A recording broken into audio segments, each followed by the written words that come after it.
Bonjour à tous et toutes et bienvenue au Good Morning Trading. Alors je vous fais un Good Morning Trading à l'aéroport assez rapide puisque je n'ai pas forcément tous les graphiques sous les yeux, puis ça me permet de tester mon petit micro pour voir s'il est efficace.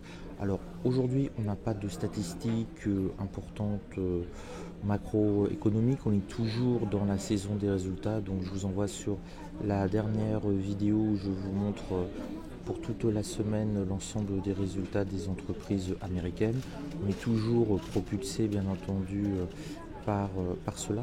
Alors petite analyse technique quand même rapidement. Ce qui est intéressant, c'est qu'on reste sur Dow Jones au-dessus des 31 000 points et surtout des 31 500 points. Donc là, la tendance reste toujours très positive. On a eu de bons résultats d'entreprises liés au Dow Jones hier. Et puis sur le Nasdaq, on a eu une superbe envolée. On s'est rapproché des 750. Je crois de mémoire, on a été sur du 730 ou 740. Et puis on s'est mis à redescendre pour revenir au contact et même légèrement sous les 11 500.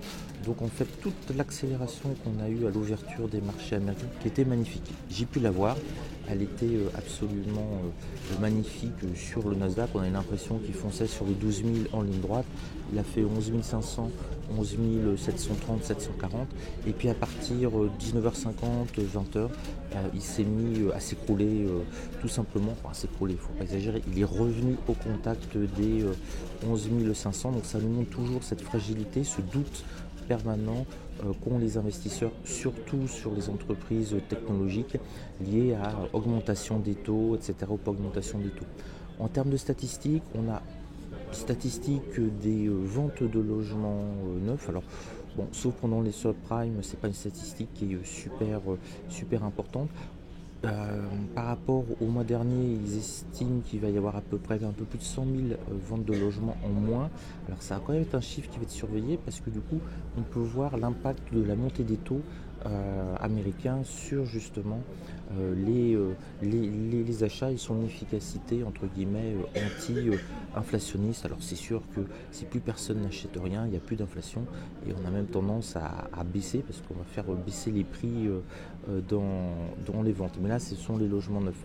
Donc c'est intéressant de voir aussi, ils estiment qu'il y aura 100 000 ventes en moins, 100 000 mises en chantier en fait de moins d'appartements ou de maisons aux États-Unis par rapport au mois dernier. Mais pourquoi c'est intéressant? Là, on peut voir l'impact des taux d'intérêt sur tout simplement l'inflation.